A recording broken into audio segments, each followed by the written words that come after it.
बरेचदा व्यायाम म्हणा, आहार म्हणा, जसं मी म्हटलं की शिस्त लावायची असते, कळत असतं पण वळत नाही.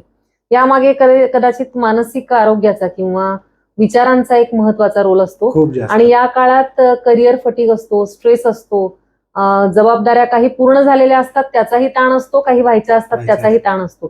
तर या मानसिक आरोग्याच्या संदर्भात आपण काही प्रेक्षकांना सांगू शकतो का? अगदी नक्की. ह्याला ही जी मनाची अवस्था आहे त्याला मिड लाईफ क्रायसिस असं नाव आहे. काही गोष्टी आपल्याला मिळालेल्या असतात, पण काही अजून मिळवायच्या असतात. एखादी कळलेली असते की आता ही काय मला मिळणं शक्य नाही.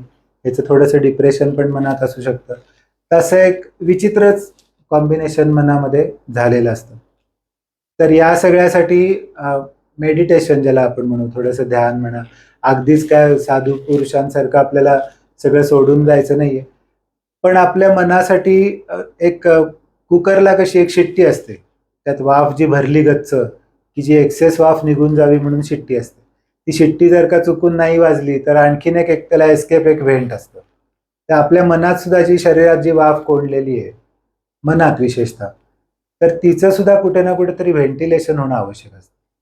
तर या सगळ्यासाठी खूप छान दोन गोष्टी, म्हणजे वाईट मार्ग तर सगळ्यांना माहिती आहे की खूप स्ट्रेस किंवा हे म्हटलं की कुठल्या तरी व्यसनाच्या अधीन होणं आणि ते दुःख तात्पुरतं विसरून जाणं, हा बऱ्यापैकी राजमार्ग टाईपचा बरेच जण हे करतात. पण त्यापेक्षा जास्त चांगला मार्ग म्हणजे एखादा छंद जोपासणं. आणि छंद पुन्हा दोन प्रकारचे छंद असतात. काही छंद पॅसिव्ह असतात, काही छंद ऍक्टिव्ह असतात. आता म्हणजे काय, मला गाणी ऐकायला आवडतात, हे माझे छंद आहे ना हा छंद. पण हा पॅसिव्ह आहे. ह्याच्यात तुम्ही स्वतः काय करता? काहीच नाही. तुम्ही फक्त कानात हे लावून किंवा स्पीकर लावून गाणी ऐकता, किंवा मला छान छान हॉलिवूड, बॉलिवूड, कलात्मक पिक्चर बघायची मला हॉबी आहे. चांगली आहे, पण ती सुद्धा पॅसिव्ह आहे. तर एखादी पॅसिव्ह हॉबीच्या जोडीला एखादी ऍक्टिव्ह हॉबी पण आपल्याला असायला हवी. समजा ड्रॉइंग म्हणा, किंवा एखादं वाद्य वाजवणं, किंवा चित्र काढणं आपण म्हटलं ड्रॉइंग, किंवा खेळणं.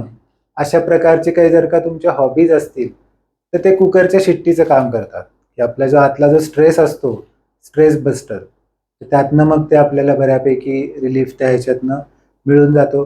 जर का तुम्ही खेळ हीच जर का हॉबी ठेवली तर व्यायाम आणि हॉबी ही एकत्र होऊ शकते. मी तुमचा वेळ त्याच्यामध्ये वाचू शकतो. असं प्रत्येक ह्याच्यात आपल्याला काही ना काहीतरी ऍडजस्टमेंट, काहीतरी मार्ग काढून ते पाणी जे वाहतं करून देणं आपण म्हणतो, तसं नक्की करता येऊन देऊ शकतं.